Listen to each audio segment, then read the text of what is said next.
The Dragon King executed all who failed, until a human stable boy made him cry. Before we dive into this story, drop a quick hi in the comments and tell me where you're watching from. It really helps support the channel. The stables of the Crimson Palace reeked of sulfur and old blood, a scent that never quite left the nostrils of those who worked there.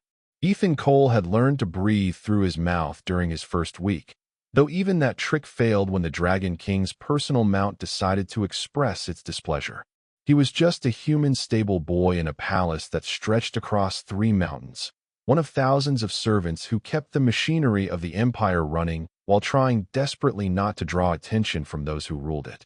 The Drakari Empire had conquered half the known galaxy, and they had done it with fire and fear. Their species was ancient, powerful, and utterly convinced of their own superiority.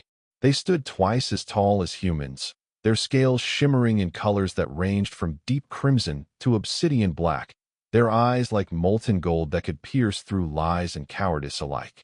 Every Drakari could breathe fire hot enough to melt steel, and their physical strength was legendary.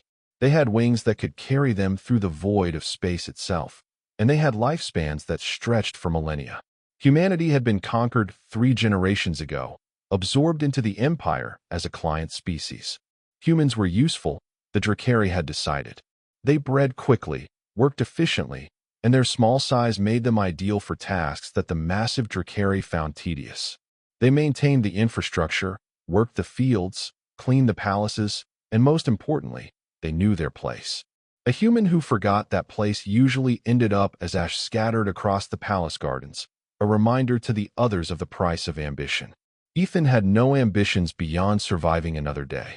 He was 19 standard years old, with dark hair that perpetually fell into his brown eyes and a lean build that came from years of physical labor.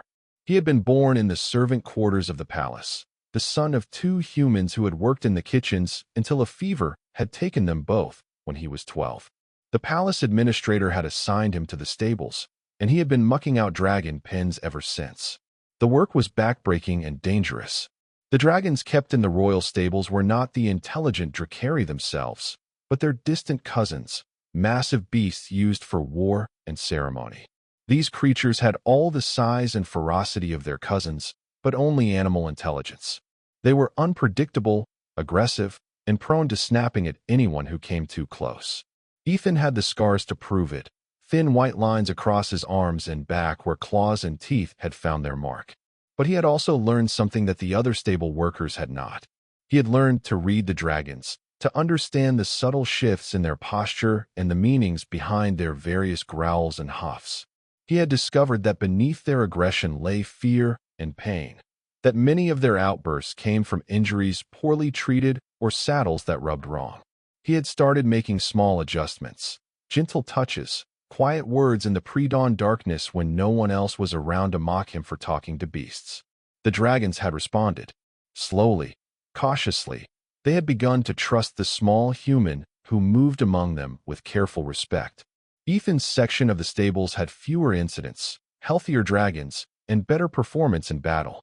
His supervisors had noticed, praising his efficiency while remaining completely unaware of his methods. They assumed he was simply better at intimidating the beasts, more willing to use the electric prods and starvation tactics that were standard practice. Ethan never corrected them. He kept his head down, did his work, and tried not to think about the executions. The Dragon King, Valarax the Eternal, ruler of the Crimson Throne and supreme commander of the Drakari Empire, was known for many things. His military genius, his vast wealth, his collection of conquered worlds that stretched across 12 star systems. But more than anything, he was known for his standards. Valarax did not tolerate failure. Not in his generals, not in his advisors, not in his servants. The punishment for disappointing the Dragon King was always the same, swift and final. The palace courtyard had a permanent scorch mark in its center, a black circle where countless beings had been reduced to ash for crimes ranging from military defeats to serving his wine at the wrong temperature. The stable workers lived in constant terror of the day when the Dragon King might decide to inspect their domain. It had happened twice in Ethan's lifetime. The first time, he had been 14, and the head stable master had been executed for having a dragon with an infected claw. The second time, 3 years later, a handler had been burned alive for failing to control a mount that had thrown its rider during a demonstration. So when the announcement came down that the Dragon King himself would be visiting the stables at dawn the following day, the panic was immediate and absolute. The head stable master, a nervous Drakari named Thrask who had survived in his position through sheer paranoid attention to detail, began barking orders before the messenger had even finished speaking. Every surface was to be scrubbed. Every dragon was to be groomed until their scales shone. Every piece of equipment was to be inspected and polished. Any dragon showing the slightest sign of illness or injury was to be removed from sight immediately. Ethan worked through the night, as did everyone else. His hands were raw from scrubbing, his back aching from lifting bags of feed and bales of straw. He checked each of his dragons carefully, looking for anything that might draw the wrong kind of attention. Most were healthy, but he found a young drake with a slight limp in its rear leg and an older war dragon with an eye infection. He reported both to Thrask, who immediately ordered them moved to the far pens, out of the planned inspection route. As dawn approached, the stables were transformed. The floors gleamed, the dragons were lined up in perfect rows, and every stable worker was dressed in their cleanest uniform, standing at rigid attention. Ethan was positioned near the middle of the main stable hall, his hands clasped behind his back, his heart hammering against his ribs. The Dragon King arrived precisely at dawn, as he did everything else, with perfect precision. He was larger than any Drakari Ethan had ever seen, his scales a deep crimson that seemed to glow with an inner fire. His eyes were like twin suns, bright and merciless, and his presence filled the stable with an almost physical weight. He wore armor of gold and black, inscribed with runes that hummed with power, and at his side hung a sword that was said to have been forged in the heart of a dying star. Behind him walked his retinue, lesser nobles and military commanders, all of them watching their king with expressions that mixed reverence with fear.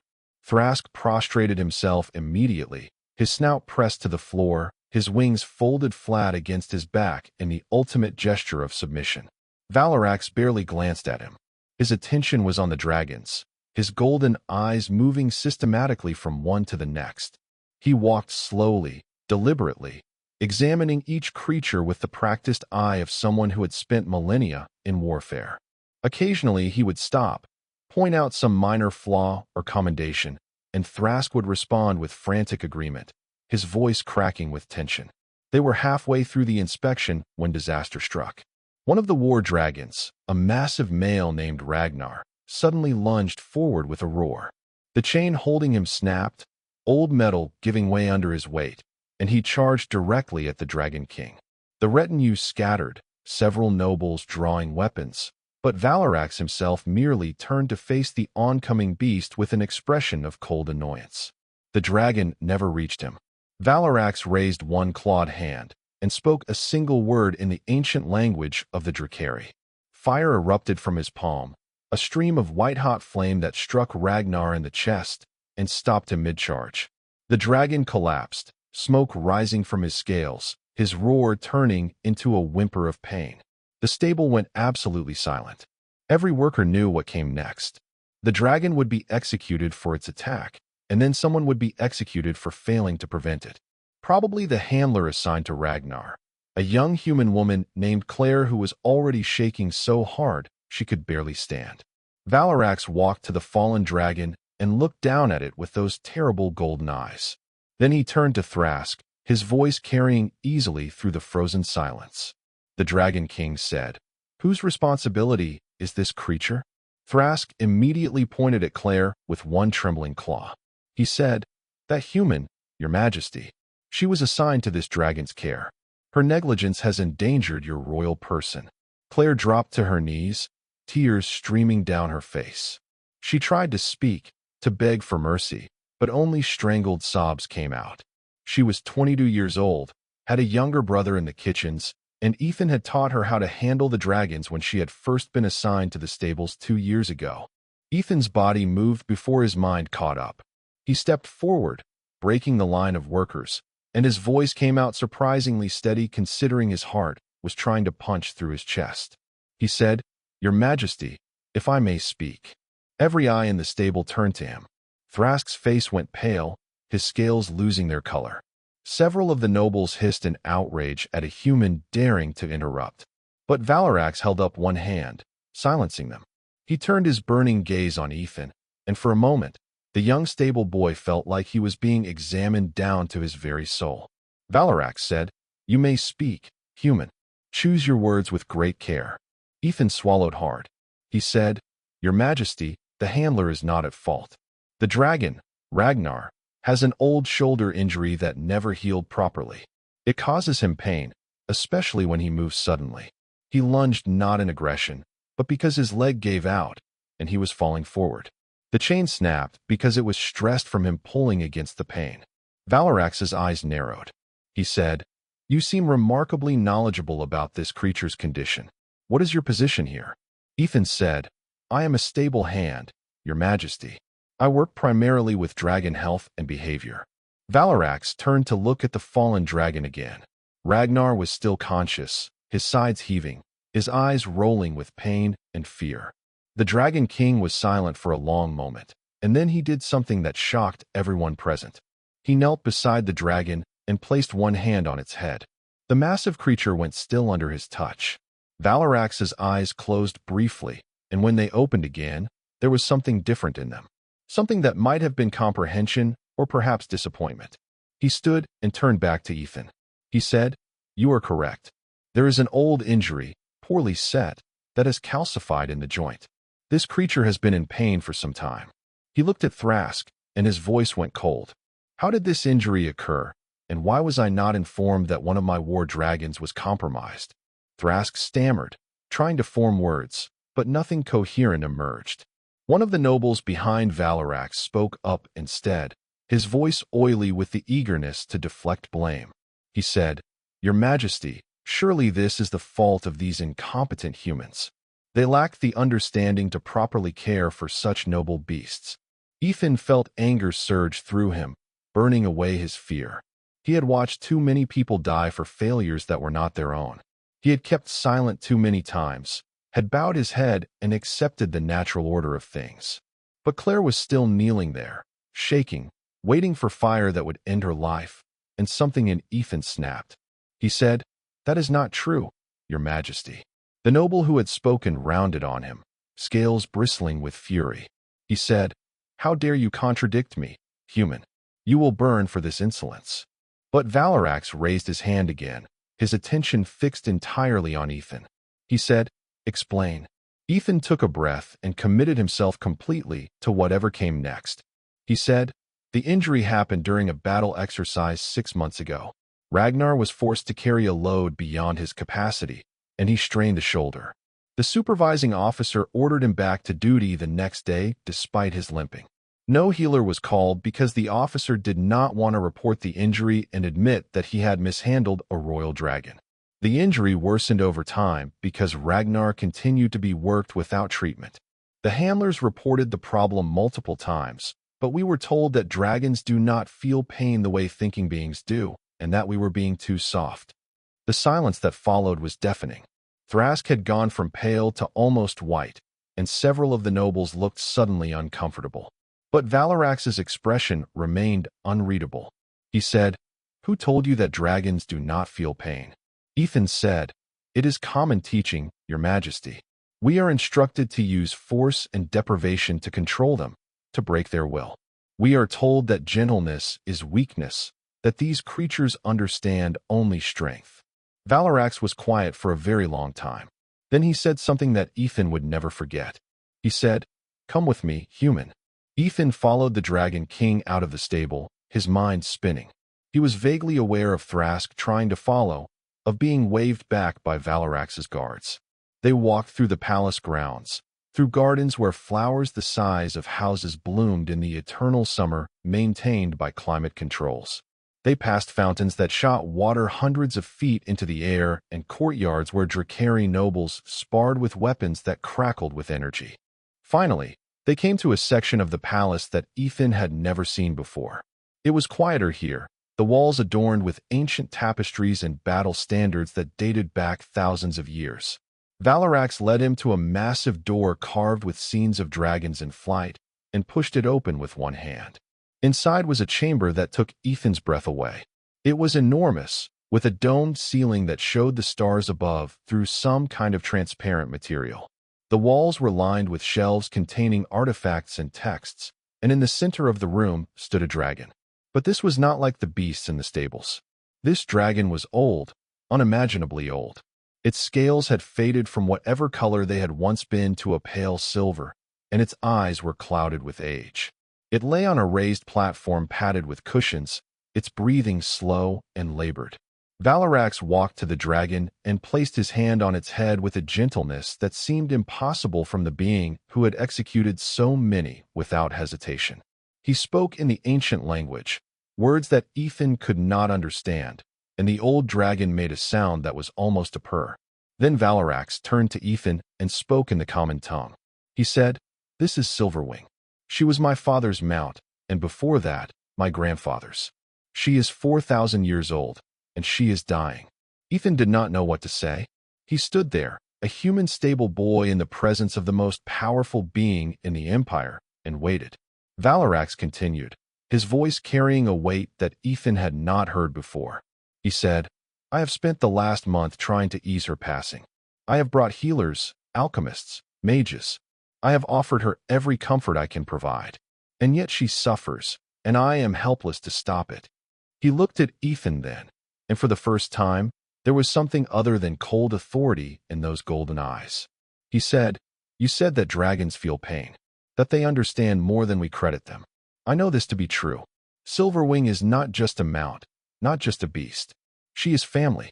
She has been part of my life for longer than most species live. And I am watching her die in agony, unable to help." Ethan felt something twist in his chest. He looked at the ancient dragon, at the labored breathing and the clouded eyes, and he understood. He said, "Your Majesty, may I approach her?" Valarax gestured permission, and Ethan walked slowly to the platform.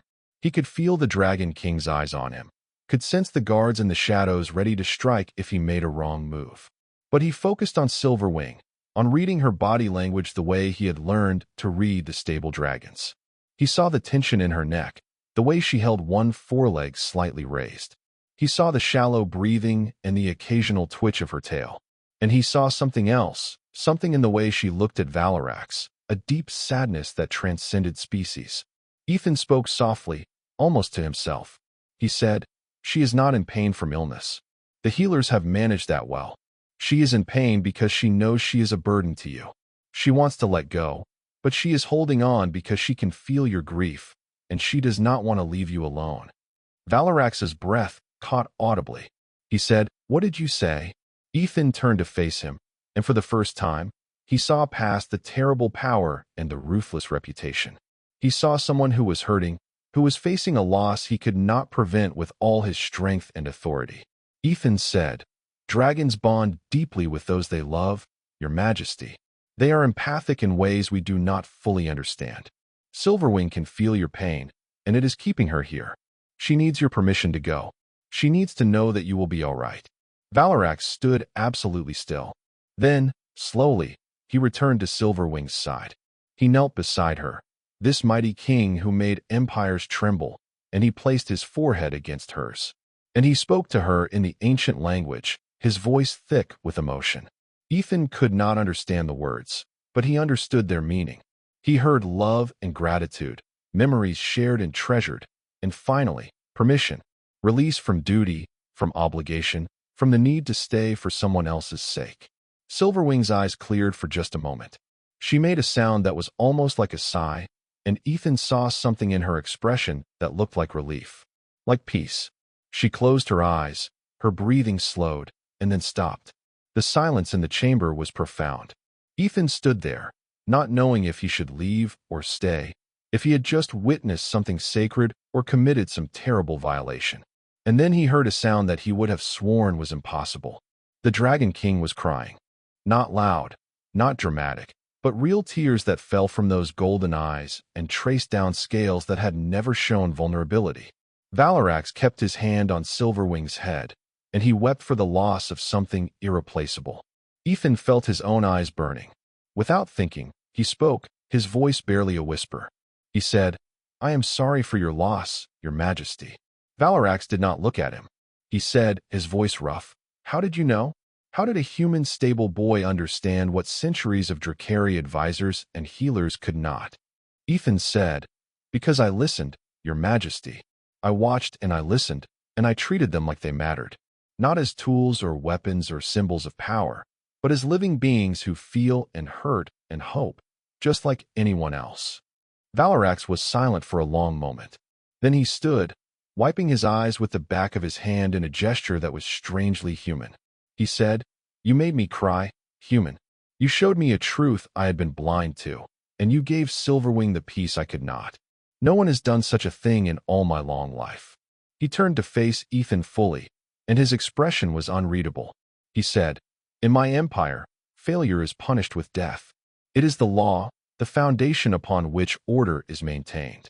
I have executed thousands for disappointing me, for falling short of the standards required. And yet you, a stable boy, have shown me that my standards were built on ignorance, that I have been failing those in my care by not understanding their nature." Ethan's heart was pounding again. He did not know if this was confession or accusation, if he was about to be rewarded or reduced to ash. Valarax continued, "Tell me, human, if you were in my position, what would you do? How would you rule differently?"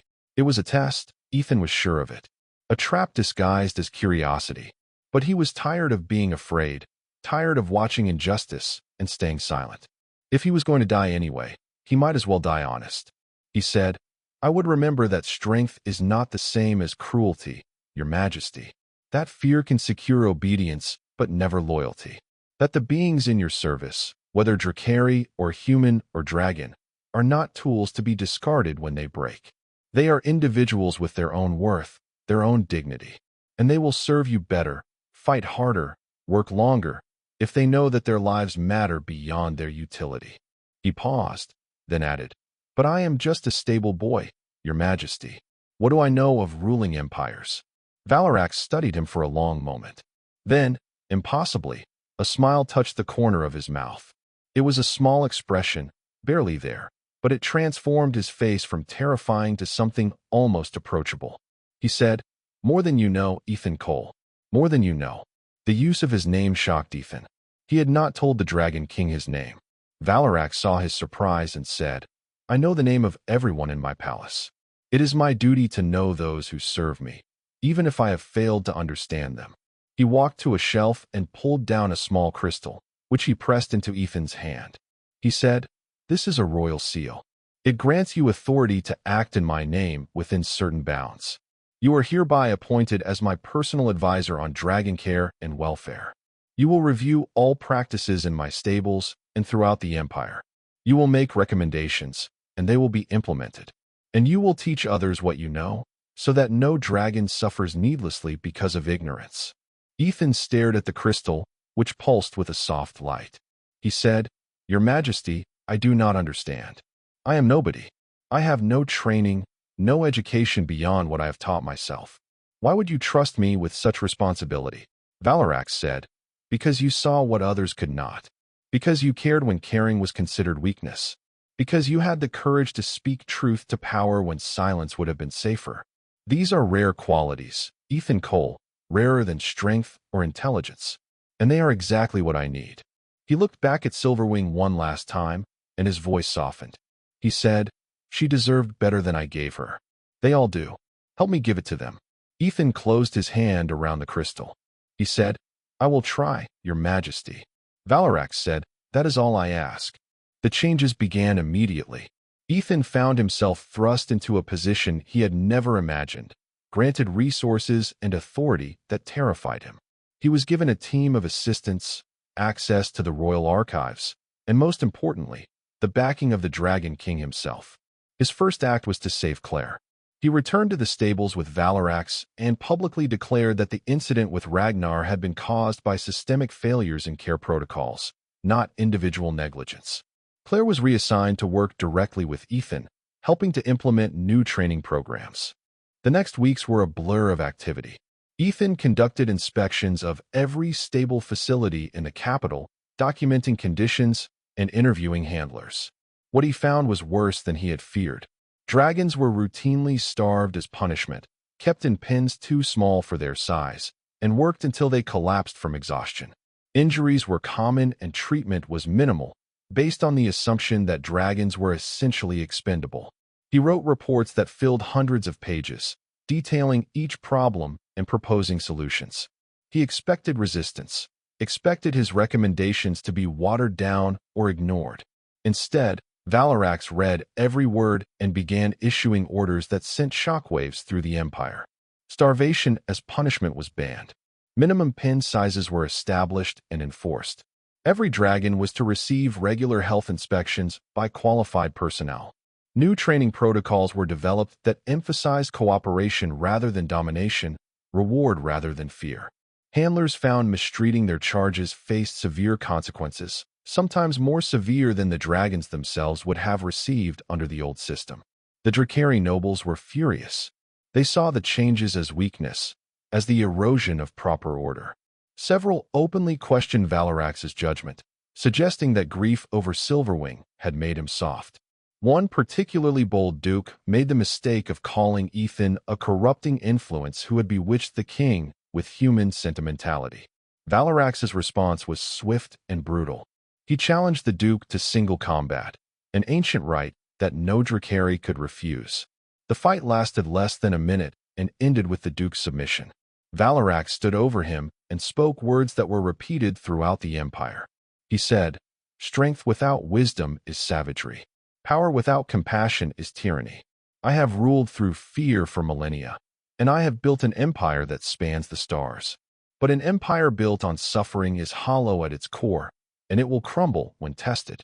This human-stable boy understood what I had forgotten, that those we rule are not our enemies to be conquered, but our responsibility to protect. Anyone who questions this truth is welcome to face me as this fool has done. No one else challenged him. The changes continued, spreading from the capital to provincial holdings, from military installations to agricultural colonies. It was not easy. Centuries of tradition did not vanish overnight, and there were setbacks and failures. But slowly, methodically, the culture began to shift. Ethan worked himself to exhaustion, visiting facilities, training personnel, writing new manuals. He was supported by a growing team of believers, both human and Drakari, who had seen the results of the new methods. Dragons that had been considered vicious and uncontrollable became calm and cooperative. Injury rates plummeted. Performance in battle and ceremony improved dramatically. But it was not just about the dragons.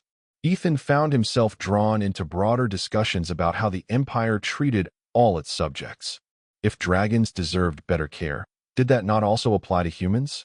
To the dozens of other client species that served the Drakari? He began attending council meetings at Valarax's invitation, the only human to ever do so. He listened to debates about resource allocation, military strategy, and legal reforms. And sometimes, when asked, he offered his perspective. Usually, he was ignored. But occasionally, someone would listen. And very occasionally, things would change. He proposed reforms to labor laws that limited working hours and mandated rest periods. He suggested educational programs that would allow talented individuals from client species to rise beyond their birth stations. He argued for a justice system that applied equally to all species rather than favoring Drakari over others. Most of these proposals went nowhere. The resistance was too strong, the cultural inertia too great. But a few got through, and those few began to shift the foundation of how the empire operated. 6 months after his first meeting with Valarax, Ethan was walking through the palace gardens when he encountered a group of young Drakari nobles. They were clustered around something on the ground, their voices raised in entertainment. As Ethan got closer, he saw they were tormenting a small dragon, one of the messenger breeds kept for communication between worlds. The creature was tied to a post, and the nobles were taking turns seeing how close they could shoot arrows without hitting it. The dragon was terrified, pulling against its bonds, its cries of distress echoing across the garden. Ethan felt rage flood through him. He strode forward and planted himself between the dragon and the nobles, his voice sharp with authority he had learned to project. He said, "This stops now. The nobles stared at him in astonishment. One of them, a young male with brilliant blue scales, laughed. He said, "Step aside, human. This is noble recreation. It is not your concern." Ethan held up the crystal seal that hung around his neck, now mounted on a chain. He said, "This is the royal seal of Valarax the Eternal, granting me authority over all matters concerning dragon welfare.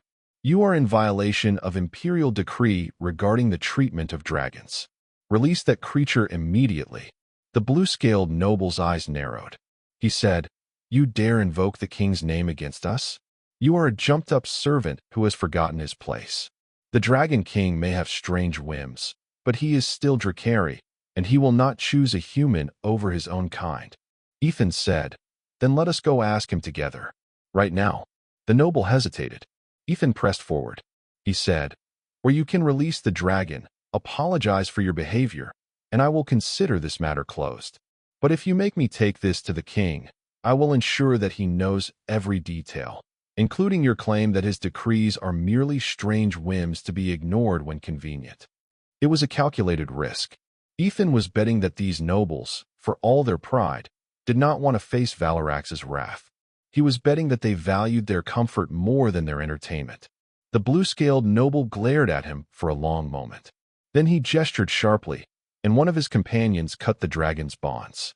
The creature immediately fled, disappearing into the garden foliage. The noble said, "This is not over, human. You have made an enemy today." Ethan said, "I will add you to the list." The nobles departed, their anger evident in every movement. Ethan watched them go, his heart hammering. He had made enemies before, but these were not stable workers or minor officials. These were members of the nobility, beings with power and connections. He might have just signed his own death warrant. He was still standing there, processing what had happened, when a voice spoke from behind him. It said, "That was well done." Ethan spun to find Valarax standing there, partially concealed by a large flowering tree. The Dragon King stepped into the open, and Ethan realized he had been watching the entire confrontation. Valarax said, "You stood up to noble-born Drakari to protect a messenger dragon. You risked your life for a creature most would consider barely worth noticing." "What?" Ethan said, "Because it was the right thing to do, Your Majesty. Because if your decrees mean nothing when it is inconvenient to follow them, then they are worthless. Because that dragon felt fear and pain, and having the power to stop it means having the responsibility to do so." Valarax nodded slowly. He said, "You understand. Truly understand. Not just the words, but the meaning behind them." He looked in the direction the nobles had gone, and his expression hardened. He said, "They will attempt to harm you. Accidents will be arranged, or perhaps more direct action. My protection extends far, but not everywhere, and there are those who see these changes as existential threats to their privilege." Ethan said, "I know, Your Majesty, but I cannot do this work while looking over my shoulder in fear. If I am to be killed for trying to make things better, then at least I will have tried." Valarax studied him for a long moment. Then he said something unexpected. He said, "You remind me of someone I knew long ago. Another being who believed that power carried obligation, that strength meant nothing without purpose. She died trying to change a system that did not want to be changed." Ethan said quietly, "What was her name?" Valarax said, "Silverwing. Before she became my mount, she was wild. Free. She chose to bond with my family not because she was forced, but because she believed in what we were trying to build. An empire of law and order, where strength protected the weak rather than preying upon them. We failed that vision, gradually, over centuries. We forgot why we built this empire in the first place." He looked at Ethan. He said, "You are helping me remember." They stood in silence for a while, the garden peaceful around them. Finally, Ethan said, "Your Majesty, may I ask you something personal?" Valarax said, "You may ask. I make no promises to answer." Ethan said, "Why did you become known for executing those who fail you? Was it always this way?" Valarax was quiet for so long that Ethan thought he would not answer.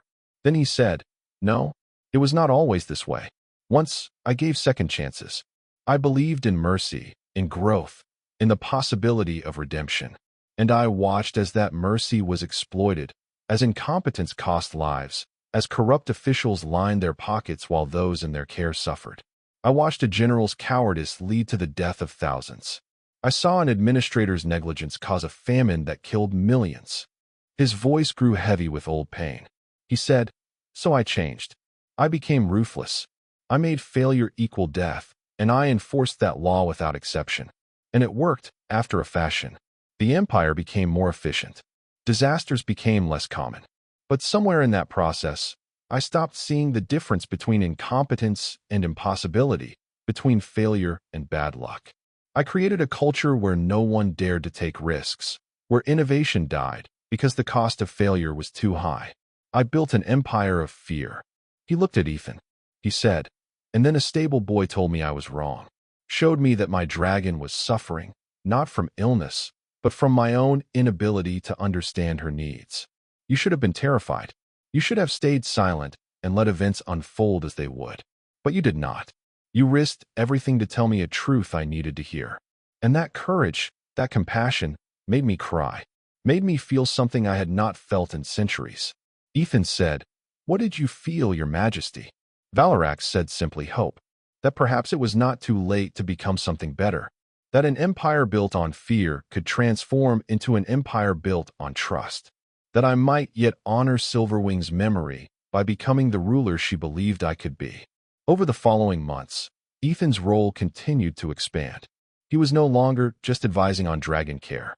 He found himself involved in policy discussions about education, labor rights, and interspecies relations. Valarax increasingly sought his perspective, often asking him to review proposed laws and regulations to identify how they might impact the Empire's various populations. It was exhausting and often frustrating work. The Drakari power structure resisted every change, finding loopholes, delaying implementation, sometimes openly sabotaging new initiatives. Ethan faced constant opposition, ranging from bureaucratic obstruction to outright threats. The incident with the nobles in the garden was not the last confrontation. There were others, some more serious. An attempt to poison his food that was caught by a paranoid kitchen worker. A near miss with falling masonry during an inspection tour that was later revealed to have been deliberately loosened. Messages left in his quarters with graphic descriptions of what would happen to uppity humans who forgot their place. Through it all, Valarax's protection held. Those caught attempting harm against Ethan faced the full weight of the Dragon King's wrath. Several nobles found themselves stripped of titles and wealth, exiled to remote colonies where their influence meant nothing. A few of the worst offenders were executed, reduced to ash in that same palace courtyard that had seen so many die over the centuries. The message was clear. Ethan Cole was under royal protection, and harm to him would be treated as harm to the Dragon King himself. But Ethan found allies as well as enemies. There were Drakari who had always been uncomfortable with the Empire's brutality, who saw in these reforms a chance for something better. There were humans and members of other client species who dared to hope that their children might have opportunities they had never dreamed of. There were even some dragons who seemed to understand that something fundamental had shifted in how they were treated. One of his strongest allies was Commander Theron, a military leader responsible for the Empire's war dragon cavalry. Theron was old even by Drakari standards. His black scales shot through with silver, and he had served the Empire for over 2,000 years. He had initially opposed Ethan's reforms, seeing them as making the military soft. But after implementing the new protocols in his unit, he had seen dramatic improvements. His dragons were healthier, more responsive, more reliable in combat. His riders reported better control and fewer incidents of dragons refusing orders or panicking in battle. The cavalry's performance in exercises had improved by measurable margins. Theron had sought out Ethan personally to thank him and to offer his support. He had said, "I have been a warrior for longer than most civilizations exist. I have seen empires rise and fall, strategies come and go. And I tell you this, young human, what you have done is not weakness. It is the most profound kind of strength. You have shown us that we can be powerful without being cruel, that compassion and effectiveness are not enemies, but allies." He had become one of Ethan's most vocal supporters, using his considerable influence to push reforms through military channels.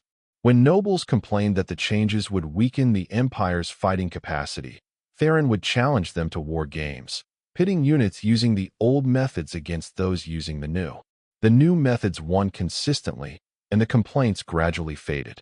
A year after Ethan's first encounter with Valarax, the Dragon King announced a major policy shift.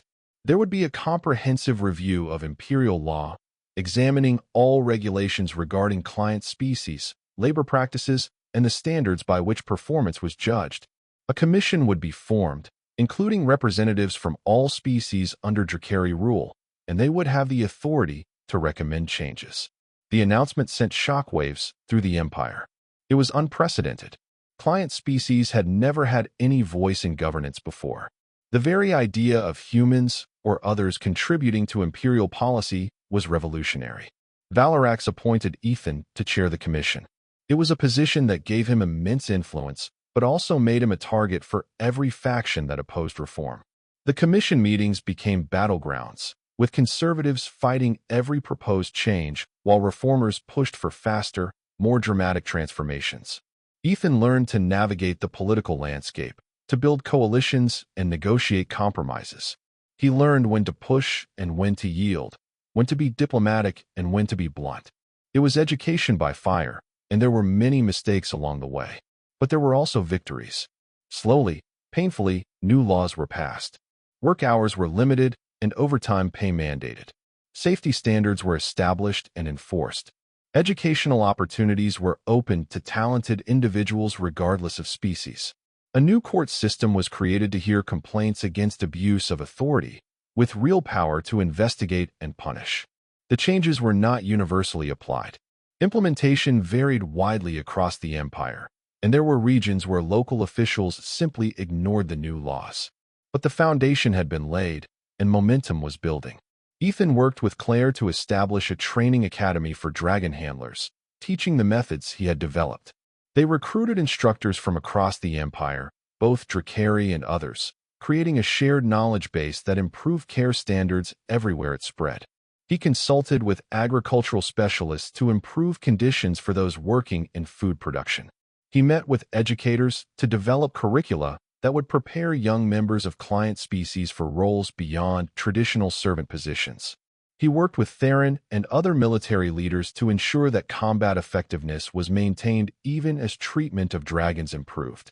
It was during this period that Ethan truly began to understand the scale of what they were attempting. They were not just changing policies. They were trying to transform the fundamental nature of the Empire, to shift it from a system based on domination to one based on mutual benefit. It was the work of generations, and they had only just begun. But he also saw the toll it took on Valarax. The Dragon King was facing opposition from his own species, from those who believed he was betraying their heritage. There were rumors of plots, whispers of rebellion in distant provinces. The stress was visible even in a being as powerful as the Dragon King. One evening, Ethan found Valarax in Silverwing's chamber. The old dragon's body had been preserved through some kind of stasis field, and Valarax often came here to think. Ethan had learned to recognize when the Dragon King needed company versus solitude, and tonight seemed to be the former. Ethan entered quietly and stood near the door. After a moment, Valarax spoke without turning. He said, "Do you ever doubt what we are doing, Ethan?" Ethan said honestly, "Every day, Your Majesty. I wonder if I am qualified for this role, if my ideas are correct, if the changes we are making will truly improve lives or just create new problems." Valarax said, "I have ruled for 3,000 years. I have conquered worlds and commanded armies of millions. I have made decisions that affected the fates of entire species, and I am more uncertain now than I have ever been." He turned to look at Ethan. He said, "I know how to rule through fear. I am good at it. But ruling through trust, through mutual respect, this is foreign territory." Ethan said, "It is foreign territory for all of us, Your Majesty. We are building something that has never existed before. Of course we doubt. Of course we make mistakes. But we are trying, and that matters.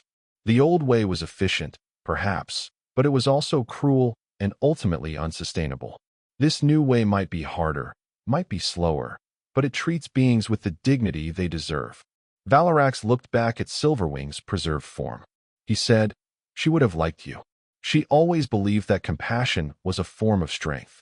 She chose to bond with my family because she saw in us the potential to build something better than what had come before. His voice grew soft. He said, I hope I am proving worthy of her faith. Ethan said, You brought me here because I made you cry, Your Majesty.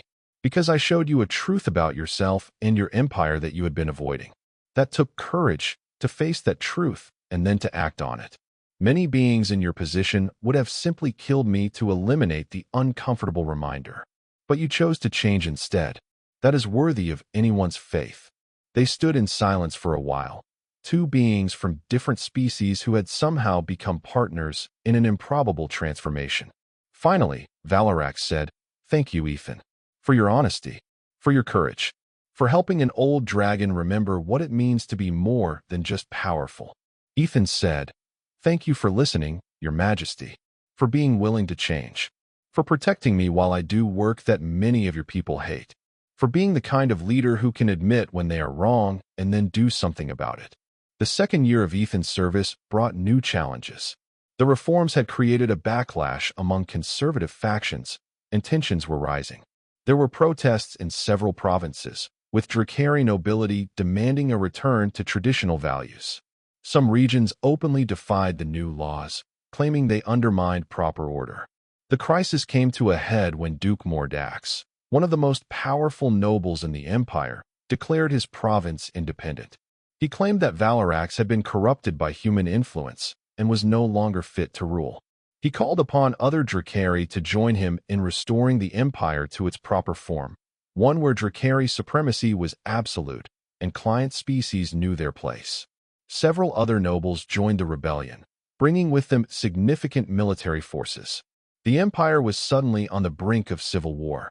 Valarax Zhaoji his war council, and for the first time, Ethan was not invited. He understood why. This was a matter of internal Drakari politics, and his presence would only inflame the situation. But he worried what might happen if Valarax was forced to choose between reform and stability. 3 days passed with no word.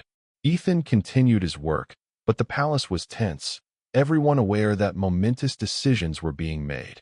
Then, on the 4th day, he was summoned to the throne room.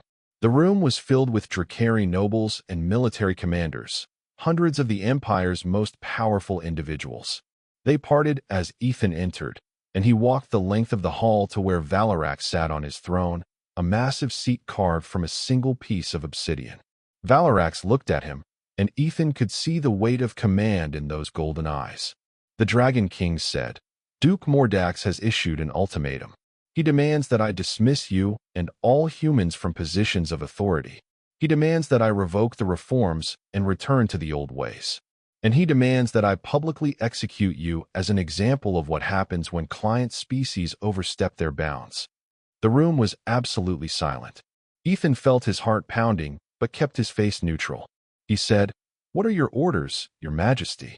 Valarax stood, and his presence filled the throne room.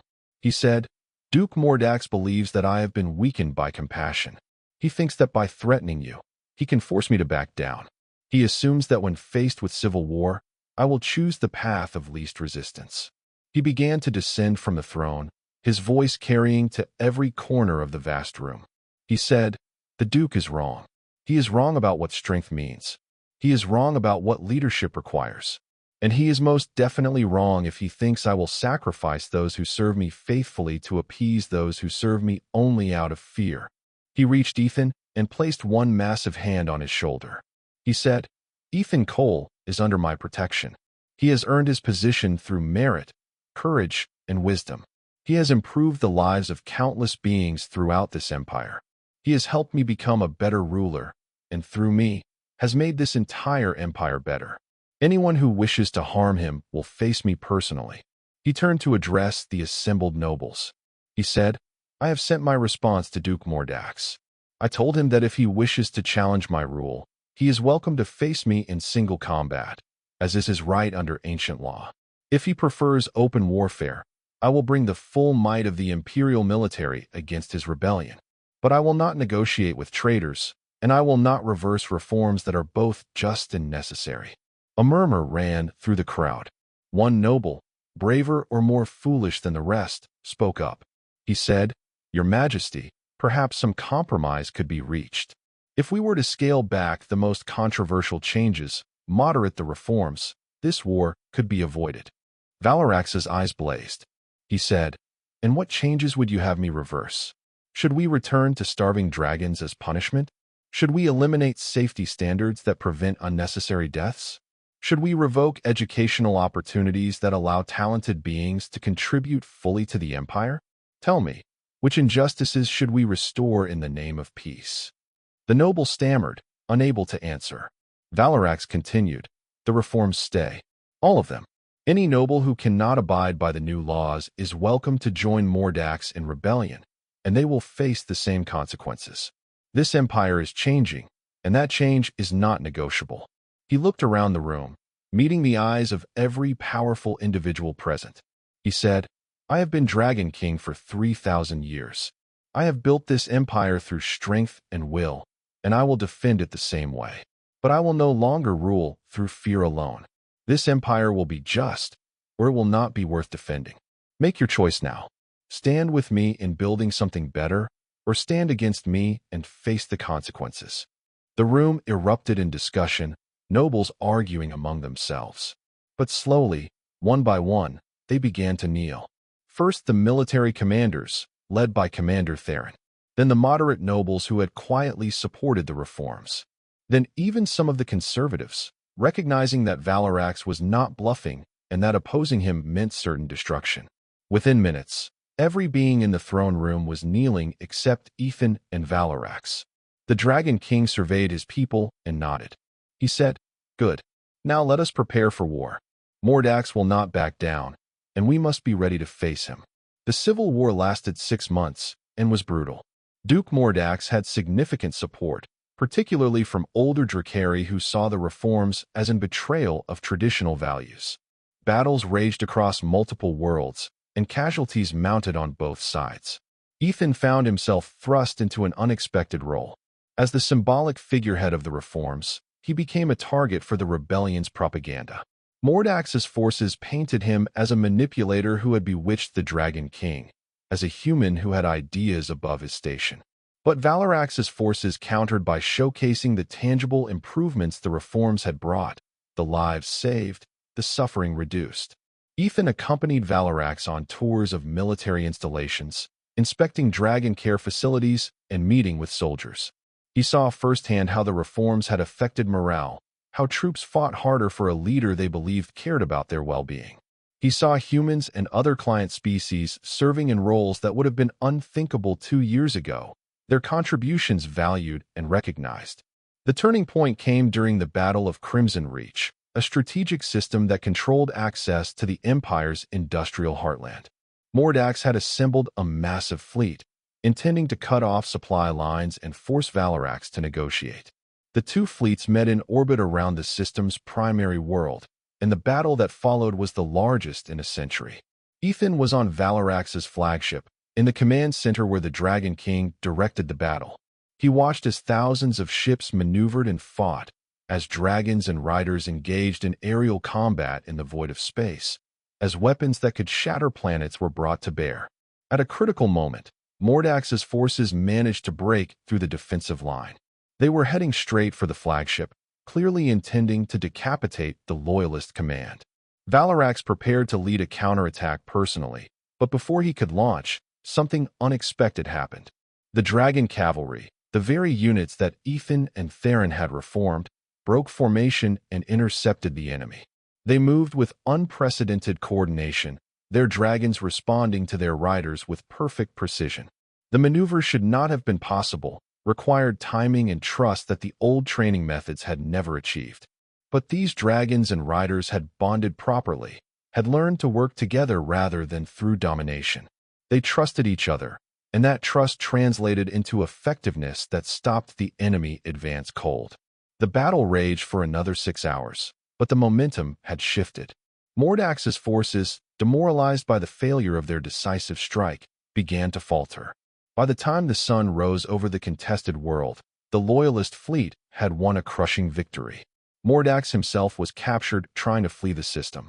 He was brought before Valarax in chains, his scales dulled with defeat, his wings bound to prevent flight.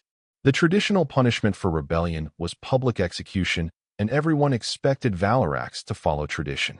Instead, the Dragon King did something unprecedented. He exiled Mordax to a remote colony world, stripping him of his titles and wealth, but sparing his life.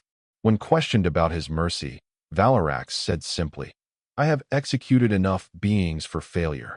Mordax failed in his rebellion, but he is still Drakari, and his life has value. He will live, but he will live with the knowledge that the empire he tried to destroy has become better than he could ever imagine. The Civil War ended with loyalist victory, but Valarax continued his policy of limited retribution. Nobles who had joined the rebellion were punished, yes, but the punishments were proportional and focused on preventing future threats rather than vengeance. Many were allowed to retain lesser titles and wealth in exchange for swearing new oaths of loyalty. It was a calculated risk.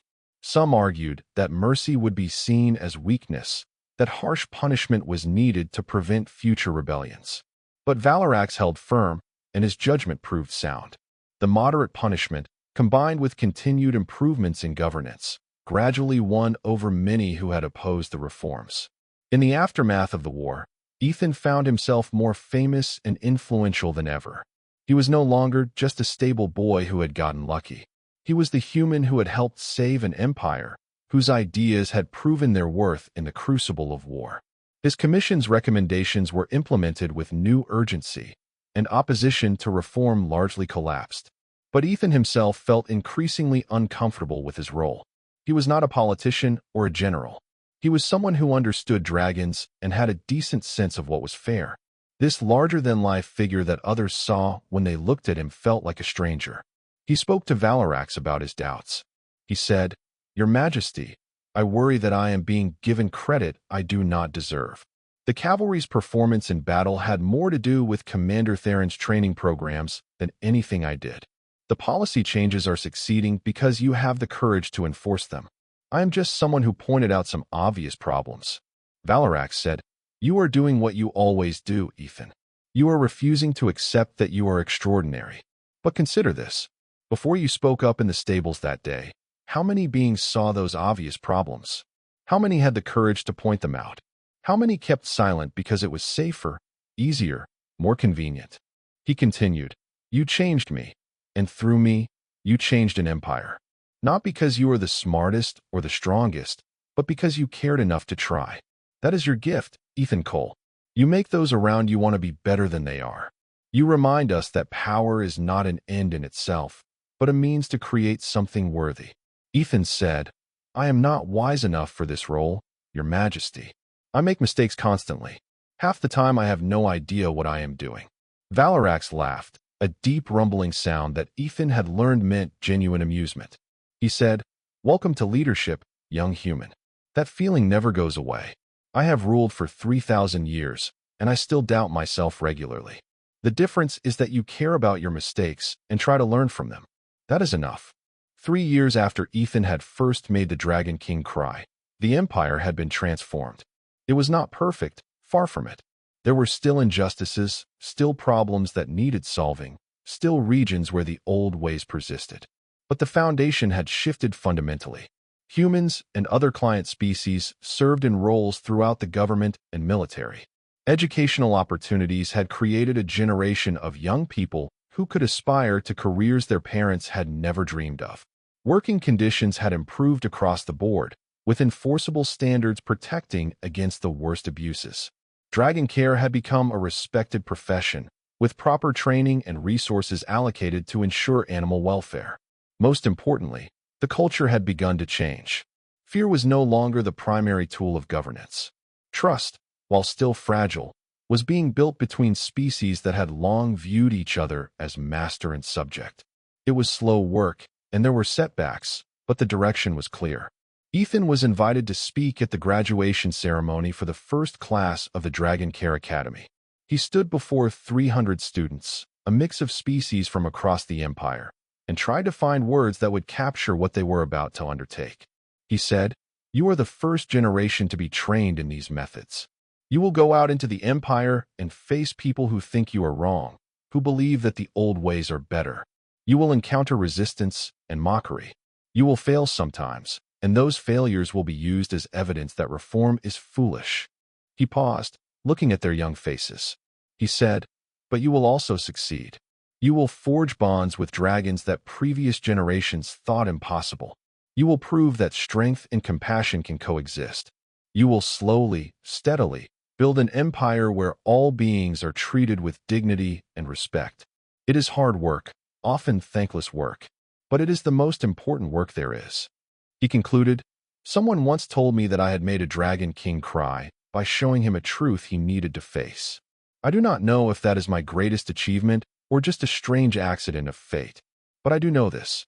Each of you has the power to change your corner of the empire, to make it better, kinder, more just. Do not underestimate that power. Do not let anyone tell you that caring is weakness, and do not ever stop trying to build something worthy of the effort." The applause that followed was thunderous. As Ethan stepped down from the podium, he saw Valarax in the crowd, the Dragon King having attended without announcing his presence. Their eyes met, and Valarax nodded once, a gesture of respect and approval. That evening, Ethan received a message requesting his presence in Silverwing's chamber. He made his way through the palace, now familiar enough with its corridors that he no longer got lost. He found Valarax standing beside the preserved dragon, as he often did when he needed to think. Valarax said without preamble, "I have decided to establish a new position within the imperial government, an advocate for client species, with authority to investigate complaints, recommend policy changes, and ensure that the reforms are being properly implemented throughout the empire." Ethan said, "That is an excellent idea, Your Majesty. Commander Theron would be perfect for such a role. He has the military background to be taken seriously, and he genuinely believes in the reforms." Valarax said, "I was not thinking of Theron. I was thinking of you." Ethan blinked. He said, "Your Majesty, I am already overextended. The commission, the academy, the consulting work. I barely have time to sleep." Valarax said, "Which is why this would replace all of those roles. A single position with broad authority and the resources to actually enact change. You would report directly to me and have the power to compel cooperation from provincial governors and military commanders. It would formalize what you are already doing and give you the tools to do it more effectively." Ethan was quiet for a moment. Then he said, "Your Majesty, I need to ask you something honestly. Why me? Not why do you trust me? I understand that. But why a human in this role? Would it not be better to appoint a Drakari, someone who would face less resistance, who could work within the power structure more easily?" Valarax turned to face him fully. He said, "Do you know why I keep Silverwing's body here? Why I visit her so often?" Ethan said, "To honor her memory?" Valarax said, "Partially, but also to remind myself of what I had forgotten. She was not Drakari, and yet she was my family. She was not my species, and yet she understood me better than anyone. When I look at her, I remember that value is not determined by birth or species, but by character and choice." He continued, "I want you in this role precisely because you are human, because you bring a perspective that Drakari lack, because when you see injustice, you see it clearly, uncomplicated by centuries of tradition and cultural assumptions. Because you have proven that someone from a client species can contribute at the highest levels of governance. Your appointment sends a message to the entire empire about what we are becoming." Ethan looked at Silverwing's preserved form, understanding washing over him. He said, "She would want this. She would want the empire to be a place where anyone, regardless of species, could reach their full potential." Valarax said softly, "She would. And so do I. Will you accept the position?" Ethan thought about his parents, who had died as kitchen servants, who had never imagined their son might become something more.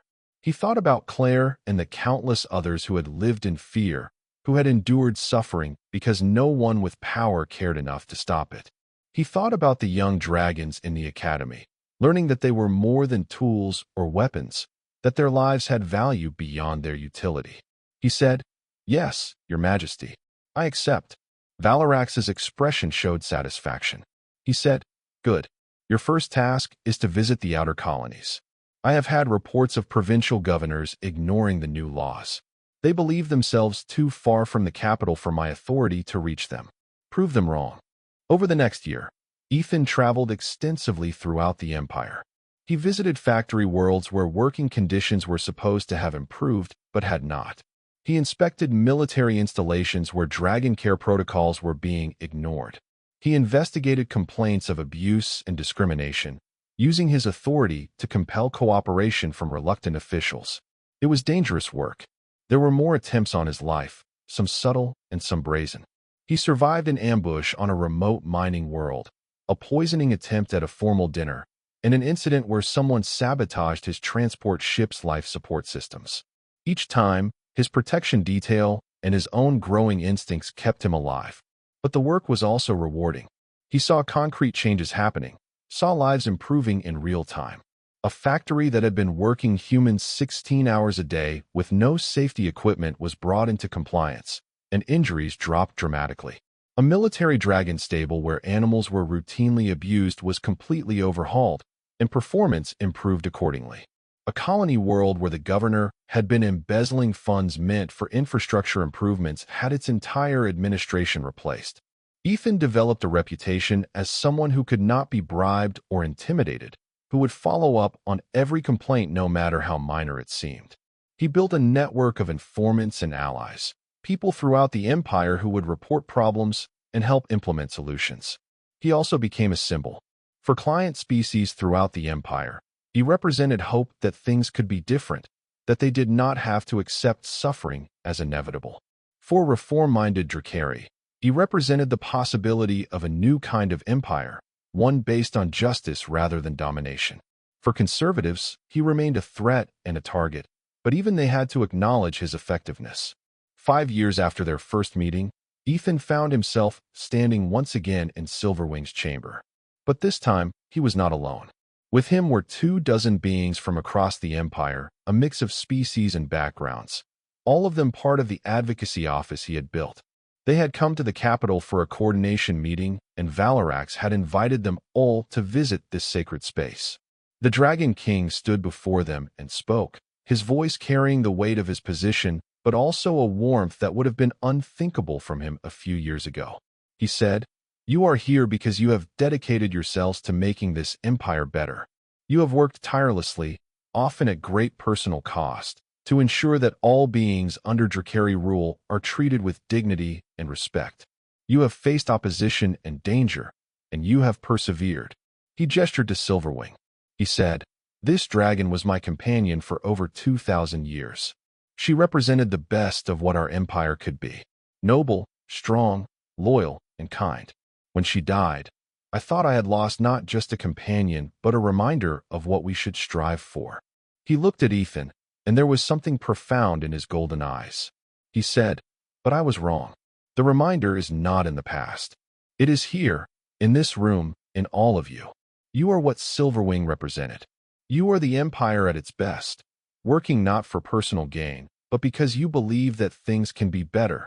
He paused, then said, "I have made many mistakes in my long rule. I have been cruel when I should have been kind, harsh when I should have been understanding. I built an empire through fear because I did not know any other way. But you have shown me that there is another path, and you have walked it with courage and conviction." One of the younger advocates, a human woman named Naomi, found the courage to speak. She said, "Your Majesty, we only do this work because you allow it. Because you have created the space for change and protected those who implement it." Valorax said, "That is generous, but not entirely true. I allow this work because a stable boy had the courage to tell me I was wrong, to make me see my own blindness. I protect you because you are doing what I should have been doing all along. You are the conscience of this empire, and I am grateful for it." He drew himself up to his full, impressive height. He said, "I have an announcement to make. I am establishing a formal council of advocates, with representatives from all client species. This council will have permanent seats on the Imperial Council, with full voting rights on all matters of governance. Your voices will be heard at the highest levels of government, and your perspectives will shape policy throughout the empire." The room erupted in shocked exclamations. This was revolutionary. the final shattering of the Drakari monopoly on power. Valarax held up a hand for silence. He said, "This is long overdue. An empire that rules multiple species must incorporate those species into its governance. Anything else is tyranny, no matter how benevolent. You have earned this through your work and your dedication. Use this power wisely." He looked at Ethan specifically. He said, "And you, Ethan Cole, will serve as the first chair of the Council of Advocates. You will sit at my right hand during council sessions, and your council will carry the weight of all those you represent." Ethan felt tears prickling at his eyes. He said, "Your Majesty, I do not know what to say. This is more than I ever dreamed possible." Valarax said, "You made me cry, Ethan. You showed me that even a Dragon King could change, could become better than he was. This is merely me returning the favor, creating a system that will outlast both of us, that will ensure the Empire continues to improve long after we are gone." The ceremony formalizing the Council of Advocates was held 3 months later. It was a massive event, with representatives from across the Empire in attendance. The symbolism was impossible to miss. Client species standing as equals alongside Drakari nobility, voting on matters that affected the entire Empire. There was resistance, of course. Some Drakari saw it as a dilution of their power, as a betrayal of their heritage. But the majority recognized that the Empire had been strengthened, not weakened, by reform. The economy was more robust, the military more effective, the populace more loyal. The changes worked, and results were hard to argue against. Ethan stood beside Valarax during the ceremony, wearing formal robes that marked his new position. He watched as beings who had been servants their entire lives took seats at the council table.